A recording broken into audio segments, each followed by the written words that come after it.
Abrirem as suas Bíblias no livro de Lucas, capítulo 9. Nós vamos ler os versículos de 10 a 17.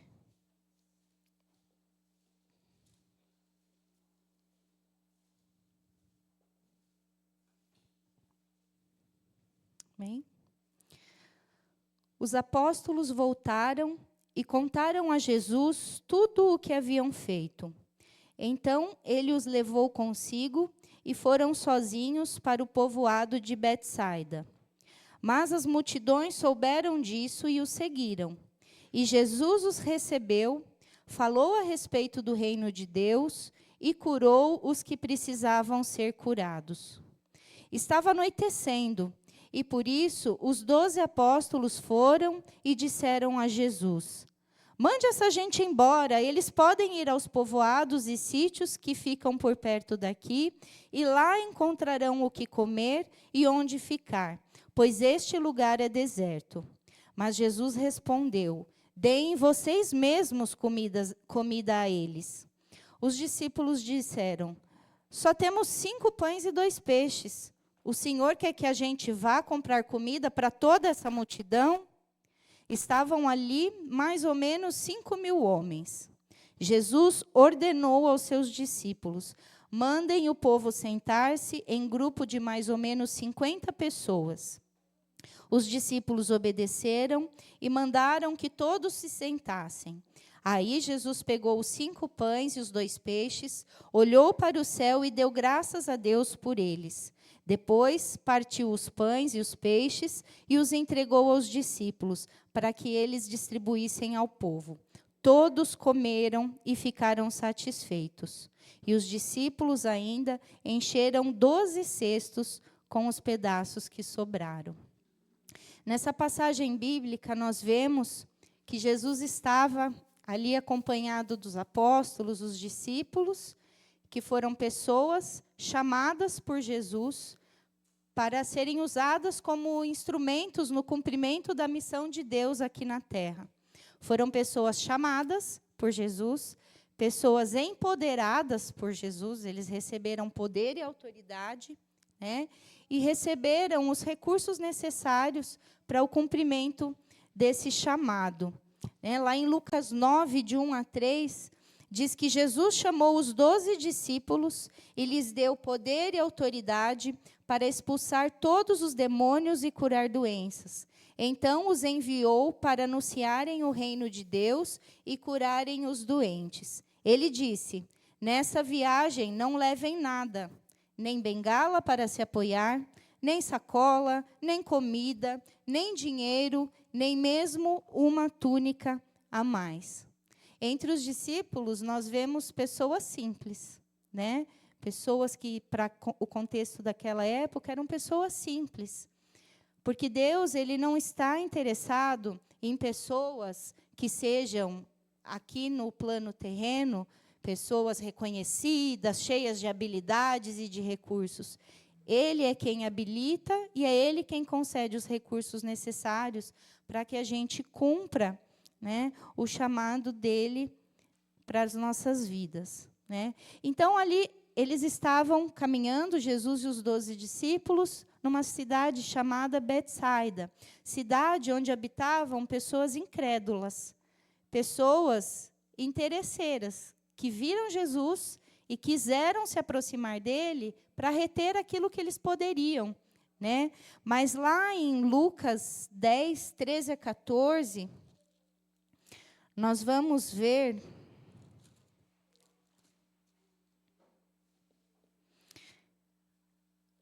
Jesus dizendo assim: ai de você, cidade de Corazim, ai de você, cidade de Betsaida, porque se os milagres que foram feitos em vocês tivessem sido feitos nas cidades de Tiro e de Sidom, os seus moradores já teriam abandonado os seus pecados há muito tempo, e para mostrarem que estavam arrependidos, teriam se assentado no chão, vestidos com roupas feitas de pano grosseiro, e teriam jogado cinzas na cabeça. Então, por essa passagem, nós vemos que aquele povo daquela cidade era um povo que se aproximava de Jesus com o interesse, mas que não reconhecia os seus pecados, que não se arrependia dos seus pecados. Mesmo vendo a ação de Jesus, o poder de Jesus, eles não reconheceram e não se entregaram a esse poder, né? Então, ali os discípulos e Jesus foram seguidos por uma multidão, né? A multidão,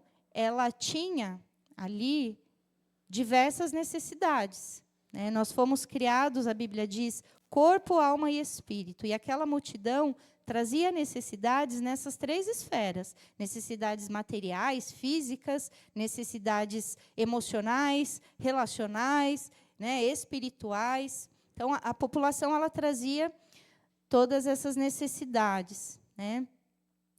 E quando nós vemos aqui na passagem principal de Lucas 9, de 10 a 17, que quando Jesus ele se depara com a multidão, a primeira atitude dele é receber, é acolher, né? E a segunda atitude dele, que está descrita lá no versículo 11, e Jesus os recebeu e falou a respeito do reino de Deus. Então, Jesus, ele sabia o para que ele tinha sido enviado a essa terra, né? E mesmo diante das diversas necessidades daquela multidão, ele entendia que o primeiro compromisso, a primeira responsabilidade dele era falar sobre o reino de Deus, era falar a respeito da missão de Deus no meio da humanidade. Mas o que seria essa missão, né? Que missão é essa? Qual é a missão de Deus que é realizada em meio à humanidade? Quando nós voltamos, né, lá no primeiro livro da Bíblia, lá em Gênesis, nós lemos que quando Deus criou o mundo, ele viu que tudo era... O que a Bíblia diz? Tudo era bom. Deus nos criou seres relacionais, né? Ele nos criou em plena harmonia na relação para com Ele, né? Ele nos criou para termos uma relação harmônica com Ele. Ele nos criou para termos uma relação harmônica conosco mesmos, né? Eu comigo mesmo. Ele nos criou para termos uma relação harmônica com o nosso próximo. E Ele nos criou para termos uma relação harmônica com toda a criação, né? Com tudo aquilo que Ele criou. Mas, com a queda, quando o homem cede, né, ao pecado, essas 4 esferas relacionais, elas foram deturpadas, elas foram rompidas. A partir de então, o homem passou a ter dificuldades nas suas relações, na sua relação com Deus, na sua relação consigo mesmo, na sua relação com o outro e na sua relação com o mundo criado. E a partir desse momento, a partir da queda do ser humano, que Deus estabelece uma missão que é dele, desenvolvida em meio à humanidade, que visa, então, resgatar, regenerar, né, toda a humanidade nesses 4 aspectos relacionais, né? O Senhor, ele visa, através da sua missão, resgatar as nossas relações, a relação pessoal, que envolve a nossa vida com Deus, intrapsíquica, que é a nossa relação conosco mesmo, relação ecológica, que é a nossa relação com toda a criação, e a relação social, que é a nossa relação com o próximo. E, nesse sentido, eu gostaria de chamar a atenção da igreja, porque, muito facilmente, a gente deixa de lado essa realidade de que Deus tem uma missão em meio à humanidade, e a gente acha que a igreja tem uma missão em meio à humanidade. Só que se é a igreja que tem uma missão, e não Deus através da igreja, nós ficamos dependendo dos nossos próprios recursos, da nossa própria capacidade, dos nossos próprios meios. E aí, muito facilmente, a igreja morre, porque a igreja, ela é composta por pessoas limitadas, certo? Alguém aqui é 100% como Jesus em tudo? Não. Então, se a igreja depender dela mesma para sobreviver, ela não sobrevive, né? Então, eu gostaria de deixar esse alerta, de que a missão, ela não é da igreja. A missão é de Deus, lá no início de tudo, quando houve a queda do ser humano, Deus estabeleceu essa missão.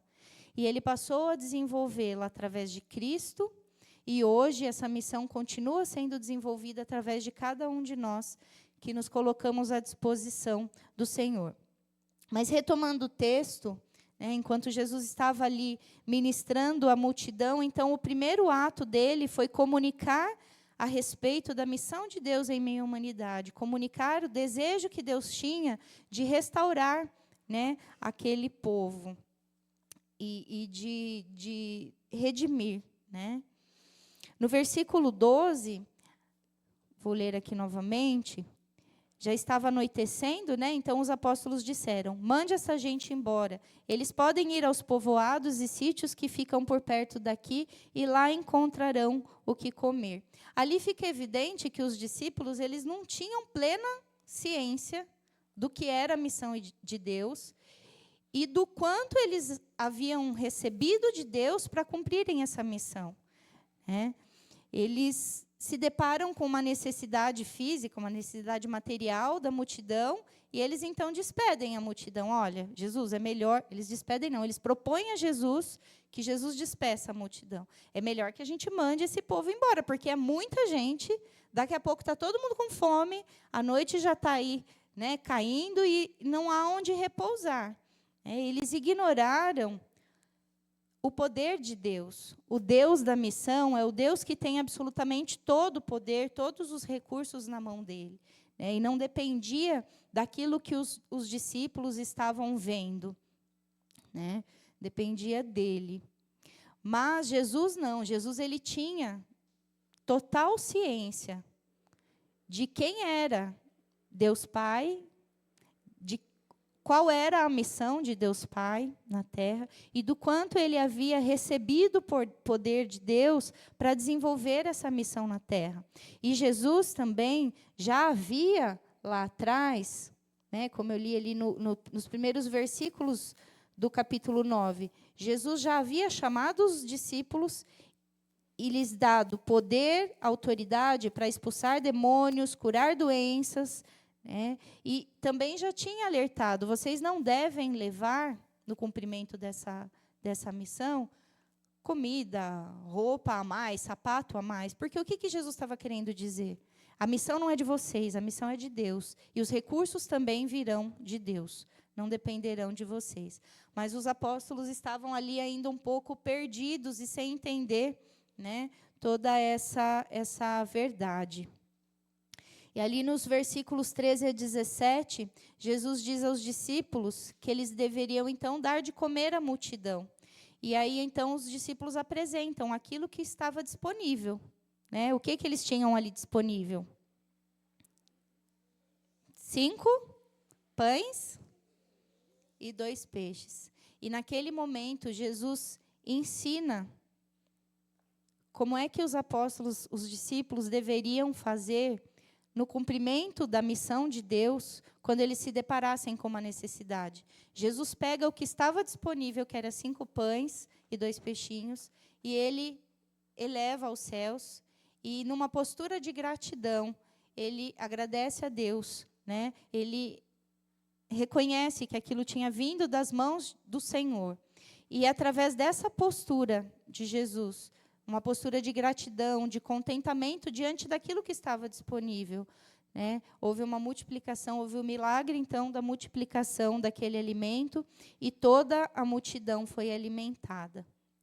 Então, a partir desse pequeno texto, dessa narrativa, a respeito desse episódio de Jesus diante da multidão, nós podemos aprender algumas verdades. E a primeira dela é que as nossas necessidades físicas e materiais, elas são secundárias. Elas não são prioridade. Mas elas existem. Elas são reais.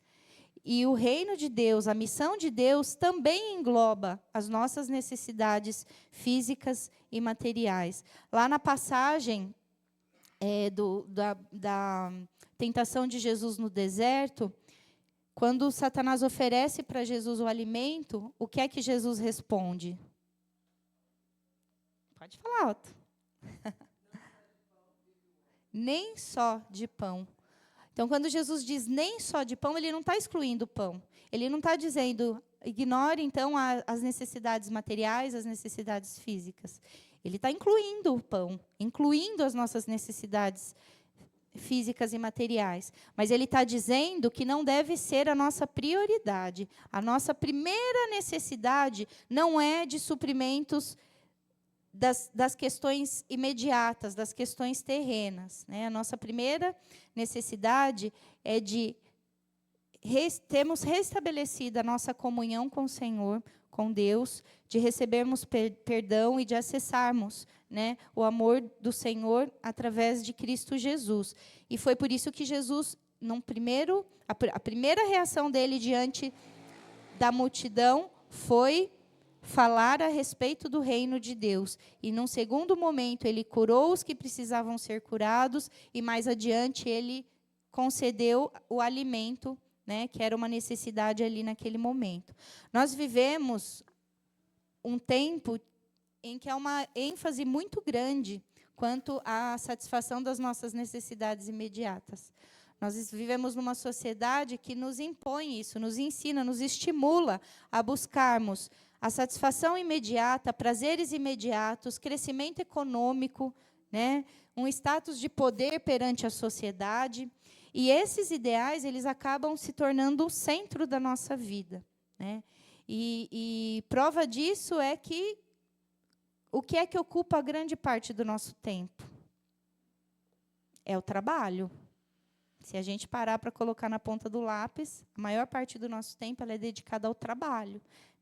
A gente acaba abrindo mão da qualidade de vida em família, da convivência em família, a gente acaba tendo que terceirizar o cuidado com os filhos, a gente abre mão do dia do descanso que foi instituído pelo Senhor, muitas vezes porque a gente tem que ir para o trabalho, né, porque nós estamos absorvendo esses ideais que a sociedade nos impõe. E aí, para dar conta dessa vida assoberbada, corrida, atarefada, a gente acaba lançando mão de prazeres imediatos, prazeres furtivos, né, que a gente acessa e daqui a pouco a gente tem que procurar uma outra fonte de prazer, né? E com isso, a gente vai se enchendo de coisas, de alimentos que o mundo oferece, né, daquilo que é terreno. E uma vez preenchidos pelo que é terreno, a gente deixa de sentir fome e sede de Deus, a gente deixa de sentir falta da presença de Deus, né?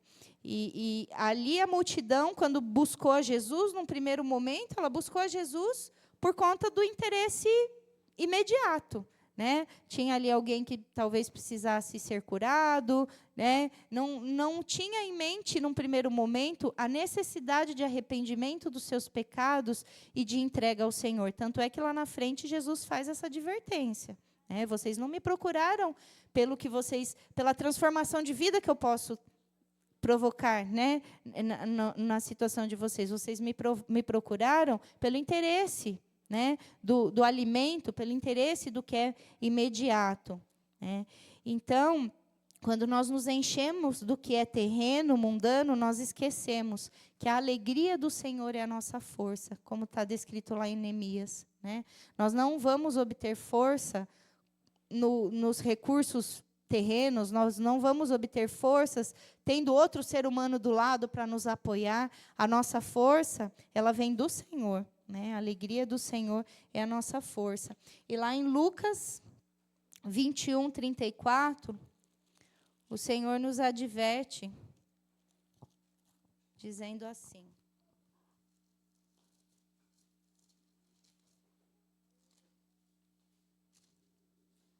e Jesus terminou dizendo: fiquem alertas, não deixem que as festas, ou as bebedeiras, ou os problemas desta vida façam vocês ficarem tão preocupados que aquele dia pegue vocês de surpresa. E os discípulos, eles falharam ao desconsiderar as necessidades materiais, físicas, né, ali da multidão.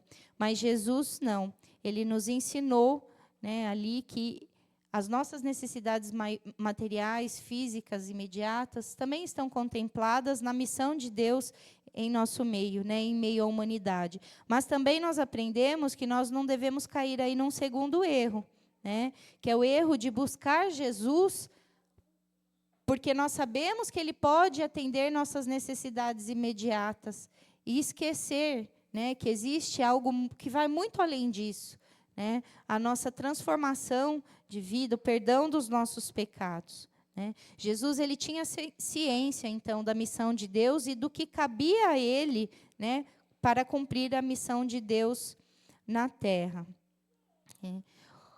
Como igreja, né, nós somos instrumentos de Deus usados para o cumprimento de sua missão na terra. E nós temos que ter a ciência, né, do que significa, então, essa missão, para que a gente não se perca, né? E ciência de que a missão ela é de Deus e não nossa, e não da igreja.